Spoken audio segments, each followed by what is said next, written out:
მათეს სახარების განმარტება. თავი მეოცე. რამე თუ მსგავს არ სასუფეველი ცათაი, კაცსა სახლისა უფალსა, რომელი განვიდა განთიად დადგინებად მუშაკთა ვენახსა თვისა. გამოვიდა დილა უთენია, ანუ სამყაროს შექმნის დღიდან, დაწყებული პირველი ადამიანიდან, ადამიდან, უფალი ხალხს მოუწოდებს მარადიული ცხოვრებისთვის გასარჯელად და ქვეყნიურ ხანმოკლე ცხოვრებაში ერთი დღის შრომისთვის ჯილდოდ საუკუნო ნეტარებას პირდება. ერთი მხრივ ვენახის დამუშავება ეს წმინდა წერილის შესწავლა და წმინდა მცნებათა შესრულებაა. მეორე მხრივ კი ეს არის ღვაწლი და სათნოებანი, რითაც ვენახის მუშაკი საკუთარ სულს სრულყოფს. როგორც ეს სახლის პატრონი თვითონ გამოვიდა თავისთვის დღიური მუშის მოსაძებნად, ასევე ქრისტეც თავად მოუწოდებს მოღვაწეთ.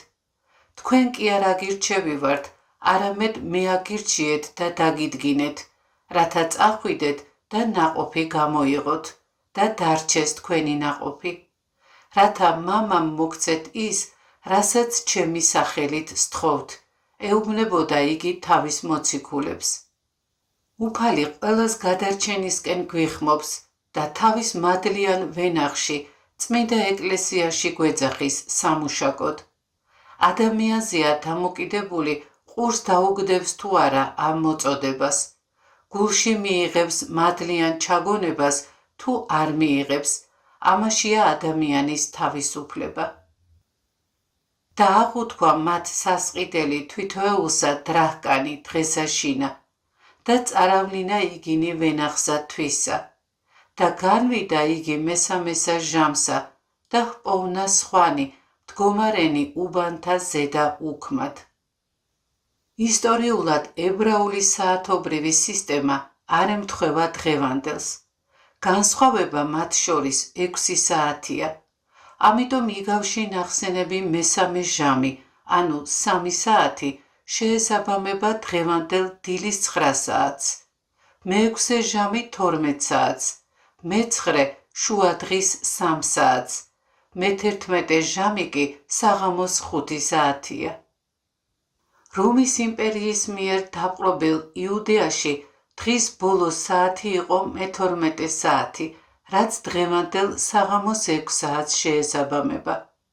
ამიტომ მე-11 ჟამის მუშაკებს, ანუ ჩვენი დროით რომ ვთქვათ, საღამოს 5 საათისას მხოლოდ 1 საათით მოუხდათ ვენახში მუშაკობა, ხოლო განთიადისას დილის 6 საათზე დაქირავებულებმა საღამომდე მთელი დილა და შუადღე იმუშაკეს. განთიადისას დადგენილი ის მუშაკია, ვინც ბავშვობიდანვე ეწევა საღვთო ღვაწლს ჭეშმარიტი სრულყოფისთვის. მესამე ჟამისას დაქირავებული ყმაწვილობიდან მოკიდებული სრულყოფს თავის სულს. მე-6 და მე-9 ჟამისანი ხნოვანებაში სიჭარმაგეში მიჰყოფენ ხელს ღვთისათვის ამ სათნო საქმეს, ხოლო მე-11 ჟამის მუშაკი მხოლოდ სიბერეში სიცოცხლის ბოლო ჟამს მიმართავს საღვთო ღვაწლს. ჟამთა ქრონოლოგიური განმარტებით პირველ ჟამს, ანუ თავდაპირველად, ღმერთმა იხმო ენოქი, ნოე და მათი სხვა თანამედროვენი, მესამე ჟამს აბრაამი, მე-6 ჟამს მოსე, მე-9 ჟამს წინასწარმეტყველნი და ბოლოს მე-11 ჟამს წარმართები. და რქუა მათ, წარვედით თქვენცა ვენახსა ჩემსა და რა იგი იყოს სამართალი მიქცეთ თქვენ, ხოლო იგინი წარვიდეს და მერმე განვიდა მე-6-სა და მე-9 ჟამსა და ყო ეგრეთვე. როგორც მზრუნველი პატრონი ცხელ სამუშაო დროს უფრთხილდება თითოეულ საათს, თითოეულ თავისუფალ მუშაკს და ამისთვის არაერთხელ გამოსულა მოედანზე, რათა კიდევ მოეყვანა მუშების საქმეზე. ასევეა მოწყალე უფალიც. სურს რა გადაარჩინოს ადამიანები, მრავალგზის და მრავალნაირად უხმობს მას წინასწარმეტყველთა და ძველი აღთქმის მართალთა მიერ. ბოლოს კი თავისი მხოლოდ ჩობილი ძის, ჩვენი უფლის, იესო ქრისტეს მეშვეობით. ხოლო მე-11 ჟამსა განვიდა და პოვნა სხვანი მდგომარენი და რქვა მათ, რა ისას დეგით თქვენ აქა დღე ყოველ უქმად. იგავის მთხრობელი ყველა ჟამის მუშაკებზე შენიშნავს, რომ ისინი უქმად იდგნენ, უსაქმოდ, უმოქმედოდ იყვნენ მანამდე, სანამ ვენახის პატრონმა არ დაიქირავა და თავის ვენახში არ გაგზავნა სამუშაოდ. ამ მუშაკთაგან მხოლოდ მე-11 ჟამის მუშაკებთან გამართავს დიალოგს ვენახის პატრონი და ეკითხება, რატომ დგახართ მთელი დღე ასე უქმად. ხოლო მათ რქვეს მას, ვითარ მეტ არავინ დამიდგინა ჩვენ. რქვა მათ, წარვედით თქვენცა ვენახსა ჩემსა და რა იგი იყოს სამართალი მიიღოთ. მე-11 ჟამამდე, ანუ ძველი აღთქმის ჟამს, ისრაელიანებს ღმერთმა მოწოდების ნიშნად არაერთხელ გაუგზავნა სხვადასხვა წინასწარმეტყველი თუ ღვთის რჩეული. ბოლო ჟამს კი წარმართებს არავინ მოვლინებია, არავის მოუხმია ისინი სამუშაკოდ, მანამ სანამ წმინდა იოანე წინასწარმეტყველი, წინამორბედი და ნათლისმცემელი არ მივიდა მათთან და უფალ იესო ქრისტესთან მისასვლელი გზანი არ განუმზადა. იგი როგორც წმინდა სახარებაში ვკითხულობთ, ქადაგებდა ნათლისცემასა სინანულისასა მისატევებელად ცოდვათა. ყველას შეახსენებდა წმინდა ესაია წინასწარმეტყველის სიტყვებს, გაამზადეთ გზა უფლისა, გაასწორეთ მისი ბილიკები. უშუალოდ მიუთითებდა ამ გზებზე, შეინანეთ, რამე თუ მოახლოებულ არ სასუფეველი ცათა, გამოიღეთ ნაყოფი ღირსი სინანულისა. კეთილი ნაყოფის გამოსაღებად მუშაკობას ქადაგებდა, რათა იორდანეს წყალში ნათელღებულებს სული წმიდითა და ცეცხლით მიეღოთ ნათელი ქრისტესგან.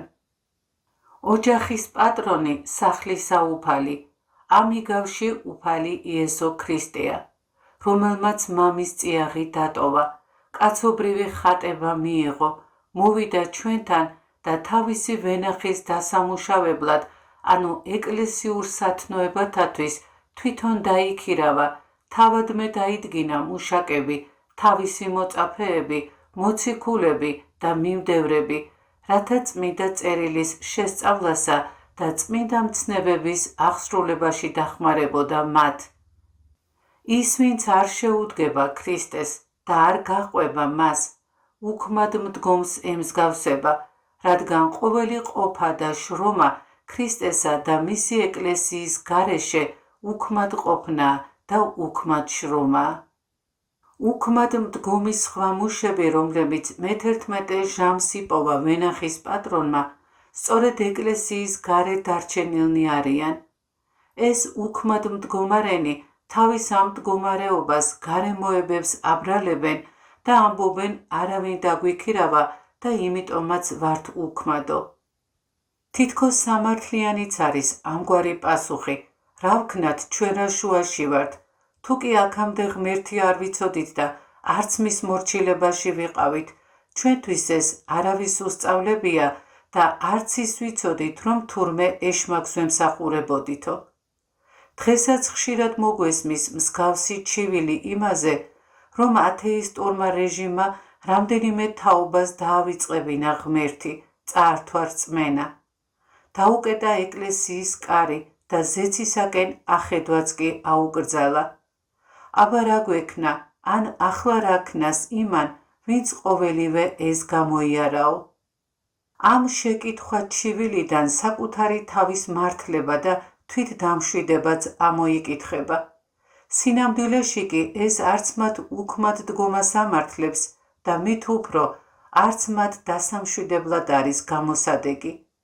მათ არ იციან ან ავიწყდებათ, რომ უფალი, როგორც წმინდა იოანე ოქროპირი ბრძანებს, დაუცადებელად ხმამაღლად უხმობს და მოუწოდებს ყველას, ოღონდ ეგ არის ყველას ერთნაირად არ ესმის მისი ხმა. რაც გერგებათ მოგცემთ. დრახკანი ვენახის მუშაკების სიგავში სული წმინდის მადლია, რომელსაც საღვთო ვენახის ყველა გულმოდგინე მუშაკი მიიღებს.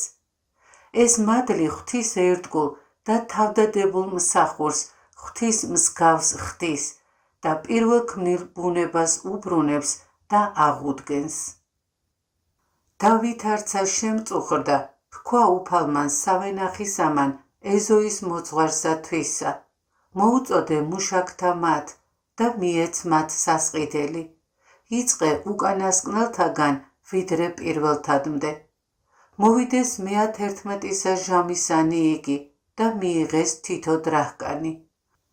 მოვიდეს პირველისანიცა იგი და გონებდეს ვითარმედ უფრო ისი მიიღონ და მიიღეს მათცა თითო დრახკანი. ხოლო მირა იღეს დრტვინვიდეს სახლისა უფლისა მისთვის და იტყოდეს, ვითარმედ უკანასკნელთა მათ ერთი ხოლო ჟამი დაჰყვეს და სწორ ჩვენ დაჰყვენ იგინი, რომელთა ვიტვირთეთ სიმძიმე დღისა და სიცხე. ამ იგავში ერთგვარი გარდატეხა შეაქვს განთიადისას დაქირავებულთა დრტვინვას, რასაც საზღაურის გადახდა იწვევს. მუშაკთა დაქირავება იმ დროის აღმოსავლეთის ქვეყნებში გავრცელებული ჩვეულება იყო. ეს ჩვეულება დღემდე შემორჩა კაცობრიობას და სოფლებში დღესაც გამოიყენება ამგვარი სახის გამოცდილება. ძველი აღთქმის წიგნებში დადასტურებულია ქირისკაცთა გასამრჯელოს გადახდის საგანგებო წესი. ეს წესი კეთილსინდისიერებას ავალდებულებდა დამქირავებელს. მას დაქირავებულისთვის გასამრჯელო დაუგვიანებლად დროულად უნდა გადაეხადა, კერძოდ მზის ჩასვლამდე. ვენახის პატრონი განთიადისას დაქირავებულებს დღეში თითო დრახკანად მოურიგდა, ყველა დანარჩენს კი აღუთქვა, რაც გერგებათ მიიღებთო. მაგრამ საზღაურის გადახდა ვენახის პატრონმა მე-11, ესე იგი უკანასკნელი ჟამის მუშაკთაგან დაიწყო. დაუძახე მუშებს და მიეცი საზღაური, უკანასკნელთაგან მოყოლებული პირველებამდე. ასე უბრძანა მან თავის მოურავს, ეზოს მოძღვარს. როდესაც ამ უკანასკნელებმაც თითო დრახკანი მიიღეს, განთიადიდან ნამუშაკებებმა იფიქრეს, რომ ვენახის პატრონი მათ უფრო მეტს განუწესებდა. ეს მათი აზრით სამართლიანი იქნებოდა, რადგან როგორც შემდეგ პატრონს თვითონვე განუცხადეს ყვედრებით, მათ მთელი დღის სიმძიმე და სიცხე იტვირთეს. უკანასკნელი ჟამის მუშაკნიკი მხოლოდ 1 საათს მუშაობდნენ. სინამდვილეში ყვედრების ნამდვილი მიზეზი ის არის, რომ ვენახის პატრონმა უკანასკნელი ჟამის მუშაკები პირველი ჟამის მუშაკებს გაუთანაბრა. აი რის გამო დრტვინავენ განთიადისას დაქირავებულნი. ასევე პირველი ჟამის მუშაკებში შეიძლება ახალგაზრდები ვიგულისხმოთ. მათ ვინც სიჭაბუკეშივე ირწმონეს, უფრო მეტი ჯაფა დაადგათ, ვიდრე მათ ვინც ქრისტესთან სიბერეში მივიდნენ. რადგან ჭაბუკი ვნებებთან ბრძოლისას ტვირთად იღებს რისხვის სიმძიმეს და გულის თქმის სიცხეს, მოხუცს კი ისინი აღარ აღელვებს. მიუხედავად ამისა, ორივენი სულიწმინდისაგან ერთნაირი მადლის ღირსნი ხდებიან. ეს იგავი გვასწავლის, რომ სინანულის წყალობით ცათა სასუფევლის მიღება სიბერეში შეიძლება, რადგან მე-11 ჟამი მოხუცებულობას ნიშნავს. მაგრამ ხომ არ აღეძვრება წმინდანებს მათი შური, რომელთაც იგივე ჯილდო მიიღეს არავითარ შემთხვევაში. შურის ცილობისა და ყვედრების ბოროტივნებებით არიან შეპყრობილი პირველი ჟამის მუშაკები. ვენახის პატრონმა მათ არაფერი დააკლო და აღთქმული 1 დრახკანით გაუსწორა ანგარიში, მაგრამ ისინი მწუხარე იყვნენ კეთილსა ზედა სხვისასა, რომელ ესე შურისა ბოროტისა საქმე არს. როგორც სულხან საბა ორბელიანი თავის ლექსიკონში განმარტავს, შური არს მწუხარება სხვისა კეთილსა ზედა.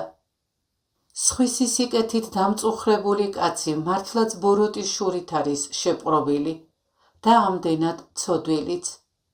სხვისი წარმატებით გამოწვეული ეს სამარცხვინო მწუხარება მას საკუთარს ავიწყებს, თითქოს თვითონ არც არასოდეს ეგემოს წარმატების ნაყოფი, არავის ძალუც შურდეს და თან მადლიერი იყოს. ხოლო მან მიუგო ერთსა მათგანსა და რქვა, მოყვასო, არარას გავნებ შენ, ანუ არაერთი დრაკანი აღგითქუ შენ, მიიღე შენი და ვიდოდე, ხოლო მე მნებავს უკანასკნელსა ამას მიცემად ვითარცა შენ. უფალი იგავში მიგვანიშნებს იმ მიჩქმალულ უნდობლობაზე, მოჩვენებითობაზე, მხოლოდ სხვათა დასანახ და საკუთარი თავმოყვარეობის დასაკმაყოფილებელ მუშაკობაზე, რასაც პირველი ჟამის მუშაკები თავიანთი რტვინვითა და ყვედრებით გამოავლენენ მოგვიანებით ანგარიშწორებისას. მათი თავმოყვარეობა ვერ დაკმაყოფილდა, რადგან ვერ აისრულეს გულის წადილი, ბევრი კი არ სურდათ, მხოლოდ ის უნდოდათ, რომ სხვებზე მეტი მოეხვეჭათ, სხვებისთვის გაესწროთ და თავის გვერდით მდგომზე ამაღლებულიყვნენ. ვენახის პატრონმა კი უკან მავალნი გაუთანაბრა მათ წინ მავალთ. დიახ, ჭეშმარიტად დამსახურებული და სამართლიანია იგავში წარმოჩენილი ამათნაირთა საზღაური. უპირატესობის მადევართ მეტის სურვილი სურვილად შერჩათ და მხოლოდ ის მიიღეს, რაც დათქმული ჰქონდათ. ვენახის პატრონს მათთვის არაფერი დაუკლია, მათ თვითონ მოიგლეს ღირსეული დაფასება და საზღაური. ასე დაღუპეს და წყალში ჩაყარეს პირველი ჟამის მუშაკებმა თავიანთი მძიმედ გაწეული მთელი დღის ნამუშაკები. ანუ არა ჯერ არ საჩემდა, რაიცა მინდეს ყოფად ჩემსა ზედა, არამედ თვალნი შენი ვიდრე მე ბოროტ არს, ხოლო მე სახიერ ვარ. ვენახის მუშაკების იგავში ჩვენი უფალი უნდობლობითა და შურით ნამუშაკების გარდა კიდევ ერთ ფაქტორზე მიგვანიშნებს დაფარულად. ეს არის მოშურნეთა უსიყვარულობა მოყვასისადმი, რაც ქრისტეს უდიადესი მცნების დარღვევის ტოლფასია. იმ მცნებისა მოყვასისათვის სიყვარულსა და თავგანწირვას რომ გვავალდებულებს, შეიყვარო მოყვასი შენი, ვითარცა თავი თვისი. ეს იგავი არის უფლის გაფრთხილება, უპირველესად თავისი მოწაფეების, მოციქულებისა და მიმდევრებისადმი, რათა ისინი პირველი ჟამის მუშაკებივით არ გაამაყდნენ, საკუთარი ღვაწლით არ გაამპარტავდნენ იმით თავდაჯერებულებმა, რომ უფლის წინაშე სხვებზე მეტ წარმატებას მიაღწიეს, არ დაკარგონ სიყვარული და თანადგომა მოყვასისადმი. გავიხსენოთ, როგორი საფრთხის წინაშე აღმოჩნდა წმინდა მოციქული პეტრე, როდესაც გარიგების, ანგარიშწორების შემცველი შეკითხვა დაუსვა თავის მოძღვარს, უფალ იესო ქრისტეს. აი ჩვენ მივატოვეთ ყველაფერი და გამოყევით, რა გვექნება ჩვენ, რა გველისო? იგავის თხრობაც ხომ სწორედ ამ შეკითხვამ გამოიწვია. უფალმა ამიგავით წმინდა პეტრეს თითქოს ეს უთხრა პასუხად. მართალია პირველად შენ მოგიხმე და მოგიწოდე ჩემს ეკლესიაში, მაგრამ სწორედ ამის გამო გმართებს დიდი სიფრთხილე, რომ პირველი ჟამის მუშაკებივით ამპარტავნებამ არ გძლიოს, საკუთარ ღირსებად არ მიუთვალო თავს ეს ღვთიური ჯილდო და წყალობა, ან იმის შიშმა არ შეგიპყროს, წარმატებას მოგიტანს თუ წარუმატებლობას შენი შრომა და ღვაწლი. გიჯობს ახლავე დასაწყისშივე ამოიკვეთო ეს სახიფათო გულისთქმანი, რის აყოლამაც შეიძლება შურიც კი აღგიძრას მოძმისადმი, შენს გვერდით მდგომი მუშაკისადმი. ნუ იყო ყოჩებ საკუთარი საქმეებით, ნუ გექნება იმედი განსაკუთრებული უფლებისა ღვთის წინაშე და აქედან გამომდინარე გადამეტებული დაფასებისაც. არამედ იღვაწე მე-11 უკანასკნელი ჟამის მუშაკივით და მიენდე ღმერთს, მის აღთქმასა და სამართალს. აღიარე შენი უღირსება ღვთიური საზღაურის მიღებისთვის. იშრომე შენთვის და ემსახურე ღმერთს, რადგან ღვთის სასუფეველის შესაძენად უკანასკნელ დღეს იმას კი არ შეგეკითხებიან, რამდენი გააკეთე ან რამდენ ხანს იღვაწეო, არამედ იმას, თუ როგორი იყავი, როგორ გააკეთე და ვისთვის იღვაწე. და თუ არ ისმენ ჩემს სიტყვას, მაშინ შენ პირველად რომ მოგიწოდე, იმ პირველი ჟამის მუშაკებივით უკანასკნელად იქცევი და თვალდახელშუა გაგიქრება ის, რასაც შეგპირდი, ჩემი აღთქმა და დაპირებული მარადიული საუკუნო ცხოვრება ზეცაში. ესრეთ იყვნენ წინანი უკანა და უკანანი წინა, რამე თუ მრავალნი არიან ჩინებულ და მცირედნი რჩეულ.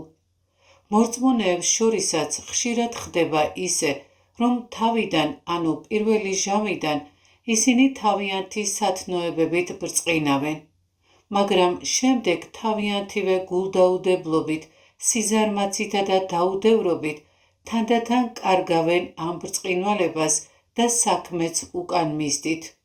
ბოლოს კი სულაც ვეღარ ერევიან ცოდვას და იღუპებიან. თუმცა მორწმუნეთა შორის მოიპოვებიან ისეთნიც, რომლებიც ჯერ ცოდვაში არიან და შემდეგ ინანიებენ, რითაც იმ პირველებზე უაღრეს და უპირატეს წარმატებას აღწევენ და სულსაც ასე გადაირჩენენ. მცირედთა რჩეულობა არ ნიშნავს იმას, თითქოს უფალი ერთს გამოარჩევს და მეორეს კი განაგდებს, ნუ იყოფინ. რჩეულობა ოდენ უფლის ნებით კი არ მიეკუთვნება მცირედთ, არამედ ისინი საკუთარი ნებით, სათნო ცხოვრების წესით და უფლის წყალობით მოიპოვებენ ღვთის წინაშე თავიანთ რჩეულობას. დიახ, ჭეშმარიტად მხოლოდ მცირედნი არიან რჩეულ. მაგრამ ყოლად სახიერი და ყოლად მოწყალე ჩვენი უფალი არც იმათი ვიწყებს, რომლებსაც ჯერ კიდევ გასავლელი აქვთ რჩეულობამდე მისასვლელი ვიწრო და გრძელი გზა. იგი სიყვარულით ეუბნება მათ, თქვენ კი არ აგირჩევივართ, არამედ მე აგირჩიეთ. ამ სიტყვებით უფალი გაგვიცხადებს თავის მარადიულ სურვილს და usazღრო მოთმინებით გველოდება.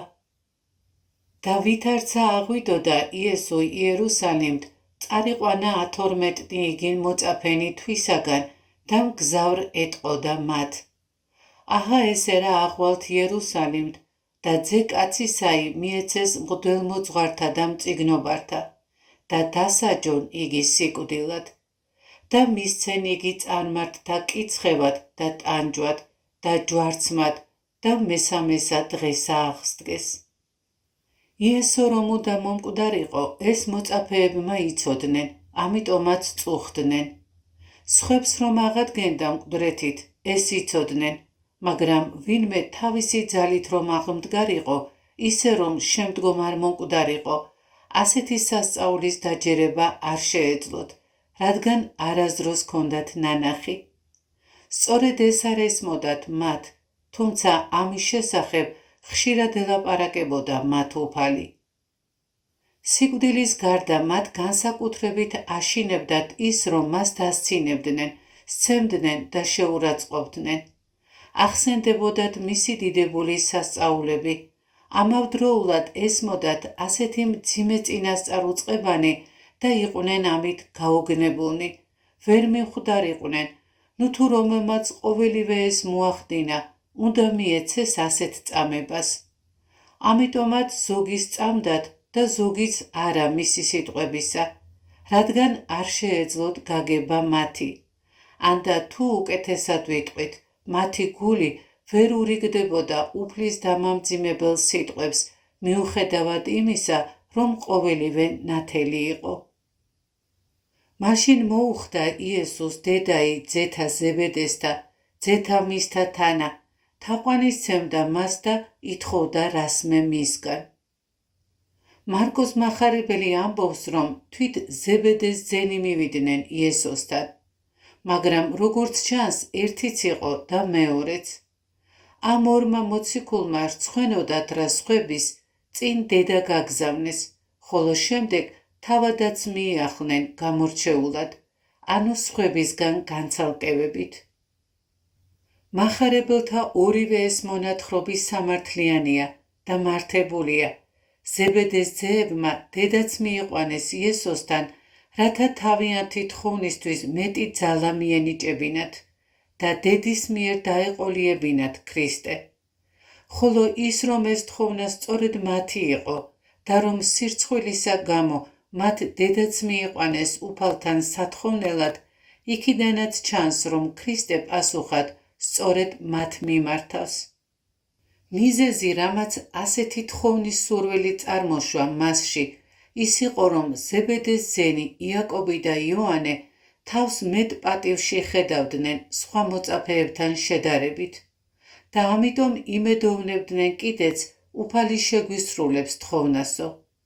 ისინი იერუსალიმის მახლობლად იმყოფებოდნენ და ფიქრობდნენ, უკვე უნდა გაცხადდეს ღმერთის მეუფებაო. ამიტომაც მიმართეს იესოს ამ თხოვნით. მათ ეგონათ, რომ ეს მეუფება უკვე მოახლოვდა, რომ იგი გრძნობისმიერი მეუფებაა, რომელშიც შეუძლიათ ყოველივე ის მიიღონ, რასაც ითხოვენ, და თუ კი მიიღებენ სათხოვარს, არანაირ უსიამოვნებას და შეჭირვებას აღარ დაექვემდებარებიან. ხოლო თავად მან რქვა მას, რა იგნებავს, თქვა მას, თქვ რაითა დასხდნენ ორნი ესე ძენი ჩემნი, ერთი მარჯვენი ჩვენსა და ერთი მარცხენი ჩვენსა სასუფეველსა შენსა. გულთამხილავმა იცოდა, რაც სურდა, მაგრამ ჰკითხა, რათა გაიხსნა ჭრილობა და შემდეგ მიეცა წამალი. არავის შეშფოთდეს, როცა დაინახავს მოციქულებს სისრულისგან შორს, რადგან ჯერ არ აღსრულებულიყო ჯვარი, სულიწმიდის მადლი ჯერ კიდევ არ ჰქონდათ მიცემული. თუ გსურს შეიცნო მათი კეთილი საქმეები, მაშინ შეხედე მათ შემდგომ მოღვაწეობას და ნახავ, რომ მთელი მათი ცხოვრება იყო ყველა სატანჯველზე მეტი. უფალი სწორედ იმისთვის გვიხსნის მათ ნაკლოვანებებს, რათა შემდგომში გავიგოთ, თუ როგორი დიდები გახდნენ ისინი მადლის მიღებით. მიუგო იესო და რქვა მათ, არა იცით, რა საითხოვთ. ძალგიცა შესმად სასუმელი, რომელი მე მეგულვები შესმად, ანუ ნათლისღებაი, რომელი მე ნათელ ვიღო ნათლისღებად, ხოლო მათ რქვეს ძალგვიც. სასმის იგი საკუთარ ტანჯვასა და სიკვდილს უწოდებს, რათა გვაჩვენოს, რომ ერთი მხრივ ეს ტანჯვა სასმისის შესმასავით იოლია და ამიტომ მასთან მიახლება ჩვენც უნდა გვეიოლებოდეს. ხოლო მეორე მხრივ, რათა ცხადყოს, რომ სიკვდილზე თავისი ნებით მიდის. ვინც სასმელს შესვამს, უმალ მძიმდება და იძინებს. ასევე ტანჯვის სასმისის გამომცლელიც სიკვდილის ძილს ეძლევა. თავის სიკვდილს იგი ნათლობას უწოდებს, რადგან მისით ყოველი ჩვენგანი გამგწმინდა. მოწაფეებმა დაპირება ისე მისცეს, არც კი იცოდნენ ლაპარაკი რაზე იყო და საერთოდაც ყოველივეს ადვილად აღუთქვამდნენ, ოღონდ კი ის მიეღოთ, რაც სურდათ.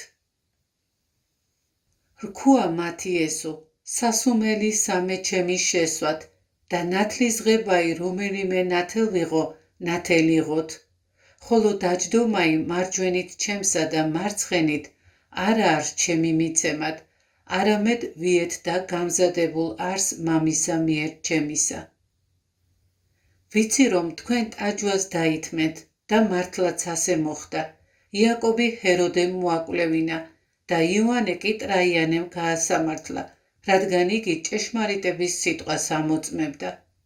სიტყვები, მაგრამ მე როდი მომეცა თუ ვინ დაჯდება ჩემს მარჯვნივ და მარცხნივ, ნიშნავს, თუ კი აღმოჩნდება ვინმე, რომელსაც გარდა იმისა, რომ ტანჯვას დაითმენს, ყველა სხვა სათნოებაც ექნება, ჯილდოს მიიღებს. მისთვის, როგორც მოღვაწისთვის, გვირგვინია გამზადებული. ჰიპოდრომზე გამართულ შეჯიბრზე მეფესთან, რომელიც ჯილდოებს არიგებს, ვინმე რომ მივიდეს, ვისაც არ უასპერეზია და უთხრას, მომეც მე გვირგვინი, მომნიჭებელო ჯილდოებისა, თუმცა შეჯიბრებაში მონაწილეობა არ მიმიღიაო. ხომ ეტყვის მეფე, ვერ მოგცემ ტყუილად გვირგვინს, რომელიც იმისთვის გამზადდა, ვინც იასპარეზა და გაიმარჯვა. ასევე ამბობს აქ ქრისტეც, არ შემიძლია დაუმსახურებლად მოგცეთ თქვენ ადგილი ჩემს მარჯვნივ, რადგანაც ის მათთვის არის გამზადებული, რომელთაც იღვაწეს. ვინც დაიმსახურა, ის კიდეც მიიღებს მას. უფალს ყველაფერი შეუძლია. იგი პეტრეს სასუფევლის გასაღებებს აძლევს, პავლეს კი სიმართლის გვირგვინს. და აქ თუ ამბობს, რომ მასზე არ არის დამოკიდებული მიცემა, ამას განსაკუთრებული განზრახვით ამბობს. მათ არ ესმოდათ, რა საყდრები იყო ეს, რას ნიშნავდა მამის მარჯვნივ ჯდომა. ვერავინ ვერ დაჯდება ვერც მის მარჯვნივ და ვერც მარცხნივ, რადგან ეს საყდარი ყველასთვის მიუღწეველია, არა მარტო ადამიანისთვის, არამედ უმაღლესი ძალებისთვისაც კი. თუ ახლა უფალი ამბობს ნაკლებად გასაგებად, ამან არ უნდა გაგვაკვირვოს. ოსტატურად არიდებს რა მათ, რათა არ მოებეზრებინათ პირველობის ძებნით და ამასთან არც მათი განაწყენება სურდა. უფალი ამ გაურკვევლობით აღწევს ერთსაც და მეორესაც. ვითარცა ესმა ესე 10 მათ, განრისხნეს 2 მათ ძმათათვის. როგორ შორს იყვნენ სისრულისგან ისინი, ვისაც სურდა 10-ზე ამაღლება და ვისაც შური გაუჩნდათ თავიანთი ძმების მიმართ. მაგრამ იოანე, ახლა რომ ითხოვს პირველობას, შემდგომში მუდამ უთმობს პეტრეს და საკუთარ თავთან შედარებით დიდ უპირატესობას ანიჭებს. იაკობი კი, თუმცა დიდხანს არ უცხოვრია, თავიდან ისე ძლიერ აენთო კეთილი შურით, რომ მიაღწია გამოუთქმელ სიმაღლეებს და ღირსი შეიქმნა მოწამებრივი აღსასრულისა. ხოლო იესო მოუწოდა მათ და რქვა, უწყით არამეთომ თავარნი წარმართანი უფლებენ მათ ზედა და დიდდიდნი ხელმწიფებენ მათ ზედა. ხოლო თქვენ შორის არა ეგრეთ იყოს, არამედ რომელსა უნებს თქვენ შორის დიდ ყოფაი, იყავ თქვენ და მსახურ. და რომელსა უნებს თქვენ შორის წინა ყოფაი, იყოს იგი თქვენ და მონა. ვითარცა ძე კაცისაი არა მოვიდა რაითამცა იმსახურა, არამედ მსახურებად და მიცემად სული თვისის სახსრად მრავალთათვის. თუ თავს დაიმდაბლებ, ამას შენივე თავისთვის გააკეთებ. ნუ გეგონება, რომ ამ გზით დაკარგავ ღირსებას. რადგანაც თავი რამდენადაც უნდა დაიმდაბლო, მაინც ვერასდროს შეძლებ ისე დამდაბლებას, როგორც შენი მხსნელი დამდაბლდა, რითაც ყველა ამაღლა და გაცხადდა მისი დიდებაც. ამიტომ ნუ შეგაშინებს შენ პატივის დაკარგვა იმის გამო, რომ დაბლდები. თავმდაბლობა მეფობისაკენ მიმავალი გზაა. მაცხოვარი ყველასთვის მოკვდა, მაგრამ ყველას როდის წამს იგი როგორც გამომხსნელი. მორწმუნეთაგანაც ყველა როდი ცხოვრობს მართალი რწმენით, ამიტომაც ყველა ვერ გადარჩება. აი რატომ არ თქვა უფალმა, მე მოვედი, რათა დავდო სული ყველასათვის, არამედ თქვა ბევრისთვის. მაცხოვარი ყველასთვის მოკვდა, მაგრამ ყველას როდის წამს იგი როგორც გამომხსნელი. მორწმუნეთაგანაც ყველა როდი ცხოვრობს მართალი რწმენით, ამიტომაც ყველა ვერ გადარჩება. აი რატომ არ თქვა უფალმა, მე მოვედი, რათა დავდო სული ყველასთვის, არამედ თქვა ბევრისთვის. მუდამ-მუდა გვახსოვდეს ქვეყნიურ ცხოვრებაში უფლის მცნებები. ჩვენ უნდა ვიყოთ სხვათა მსახურები და მონები. სულში ყოველთვის უნდა ვატარებდეთ თავმდაბლობას, მორჩილებასა და საკუთარი თავის უარყოფას. იმაზე კი არ უნდა ვზრუნავდეთ, რომ სხვები გვაამებდნენ და გვემსახურებოდნენ, არამედ იმაზე, რომ სხვებისადმი გულწრფელი არაპირმოთნე სამსახურით ქრისტეს მცნება აღვასრულოთ მოყვასისადმი სიყვარულის შესახებ.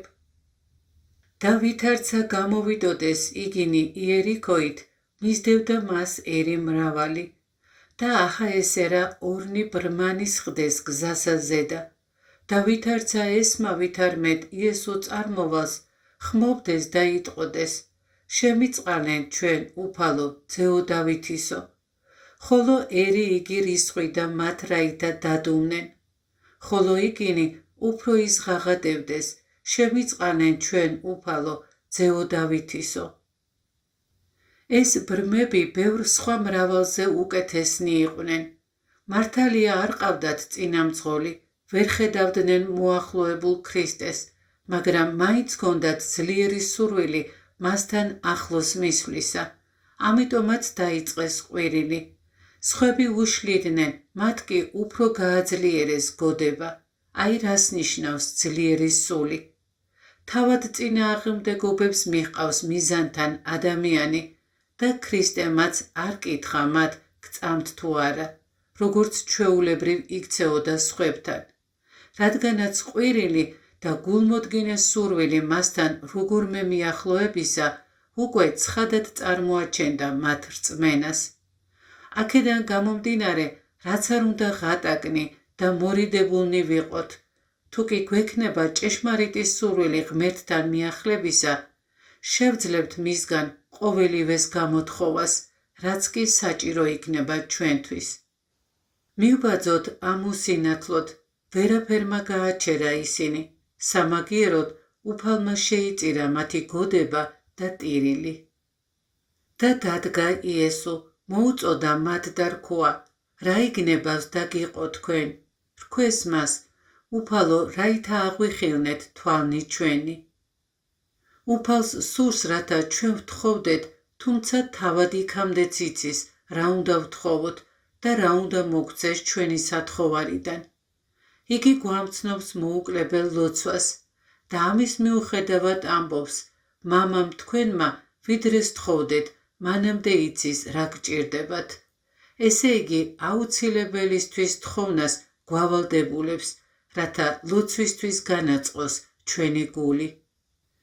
შეეწყალნეს იგინი იესოს და შეახო თვალთა მათთა და მეხსეულად აღიხილნეს და შეუდგეს მას. კეთილად განმსჯელი იყო სული ბრმებისა, ვინაიდან განკურნების შემდგომ მათ არ დატოვეს იესო, არამედ გაჰყვნენ მას. ასეთ შეიძლება ვიგულისხმოთ, ბრმა რომელიც აგზის, არის სახე ადამიანური ბუნებისა, რომელიც ოდესღაც იშვილა უფალმა, ყოველგვარ მიწიერ პატივზე აღმატებული. სწორედ იგი უხმობდა ქრისტეს, რომელმაც იერიქონი, ანუ ეს სოფელი გაიარა. ხოლო ქრისტემ შეიწყალა იგი და აცხოვნა სარწმუნოების და შესაბამისად, როდესაც მან შემოიძარცვა ცოდვის ძველი სამოსელი. ცხონების მიღებასთან ერთად იგი გაყვა ქრისტეს, ასრულებდა რა მცნებებს თავის გზაზე, ანუ ამ ცხოვრებაში, ვინაიდან მხოლოდ ამ ცხოვრებაში შეიძლება გაჰყვე ქრისტეს, ხოლო მის შემდეგ უკვე იხურება კარები ცხონებისა და უკვე აღარ იქნება დრო ღვთის მცნებათა შესრულებისა.